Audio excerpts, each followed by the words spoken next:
चलिए, आज एक बहुत ही बुनियादी लेकिन बहुत ज़रूरी चीज़ पर बात करते हैं। एक ऐसी चीज़ जो हमारे चारों ओर की दुनिया को समझने और उसे बयां करने का आधार है। हम बात कर रहे हैं इकाइयों की, यानी यूनिट्स और उनके प्रकारों की। कभी सोचा है कि जब हम कहते हैं 1 किलो चीनी या 1 मीटर कपड़ा, तो इसका मतलब मुंबई से लेकर न्यूयॉर्क तक हर जगह एक ही क्यों होता है? ये एक बड़ा सवाल है और इसका जवाब ही हमारी रोज़मर्रा की ज़िंदगी को आसान बनाता है। तो इस सवाल का जवाब एक बहुत ही सिंपल से शब्द में छुपा है, इकाई, जिसे हम यूनिट भी कहते हैं। असल में एक ऐसा स्टैंडर्ड है जिस पर हम सब ने, पूरी दुनिया ने सहमति बनाई है। तो ये इकाई है क्या चीज़? देखिए, आसान भाषा में कहें तो ये एक तय किया हुआ पैमाना है, एक रेफरेंस पॉइंट है जिसके आधार पर हम दूसरी चीज़ों को नापते हैं, उनकी तुलना करते हैं। हमारे सोर्स में भी यही बात साफ साफ कही गई है। इस परिभाषा में दो शब्द बहुत जरूरी हैं।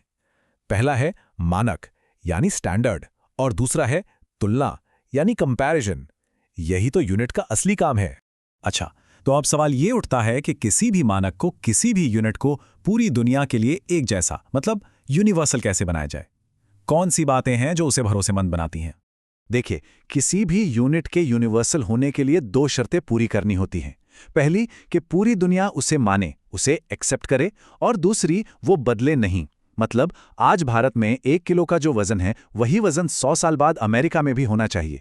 टाइम और जगह से कोई फर्क नहीं पड़ना चाहिए। अच्छा, अब ये तो समझ आ गया कि एक अच्छी यूनिट कैसी होनी चाहिए। पर क्या सारी यूनिट्स एक जैसी ही होती हैं? इस पूरे सिस्टम को बनाया कैसे गया है? इसको ऑर्गेनाइज कैसे किया गया है?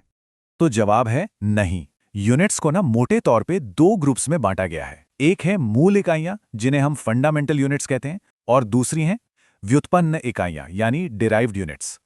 हमारे सोर्स से लिया गया ये डायग्राम देखिए। ये इस बंटवारे को बिल्कुल साफ दिखाता है। आप देख सकते हैं, एक तरफ है फंडामेंटल यूनिट्स और दूसरी तरफ है डिराइव्ड यूनिट्स। यही है इस पूरे सिस्टम का ढांचा। तो इनमें फ़र्क क्या है? देखिए, जो फंडामेंटल यूनिट्स हैं वो एकदम बेसिक हैं, मतलब वो किसी और यूनिट पर डिपेंड नहीं करती, जैसे लंबाई के लिए मीटर या समय के लिए सेकंड। ये समझ लीजिए कि ये मेजरमेंट की दुनिया के बिल्डिंग ब्लॉक्स हैं। और फिर आती हैं डिराइव्ड यूनिट्स। जैसा कि नाम से ही पता चल रहा है, ये इन्हीं फंडामेंटल यूनिट्स को मिलाकर बनाई जाती हैं। जैसे स्पीड की यूनिट क्या है? मीटर पर सेकंड। इसमें देखिए, मीटर भी आ गया और सेकंड भी। दो फंडामेंटल यूनिट्स मिलकर एक डिराइव्ड यूनिट बन गई। तो कुल मिला के बात यह है कि यूनिट्स का ये पूरा सिस्टम, चाहे साइंस हो, बिजनेस हो या हमारी रोज की जिंदगी, सबके लिए एक कॉमन भाषा, एक यूनिवर्सल लैंग्वेज की तरह काम करता है। और इसी वजह से हम पूरी दुनिया में एक दूसरे से जुड़ पाते हैं, कारोबार कर पाते हैं। चलिए, इस पूरी बातचीत को एक सवाल के साथ खत्म करते हैं। जरा सोचिए, अगर ये यूनिवर्सल स्टैंडर्ड, ये इकाइयां नहीं होती, तो आज की दुनिया की ऐसी कौन सी एक चीज है जो बिल्कुल ही नामुमकिन होती?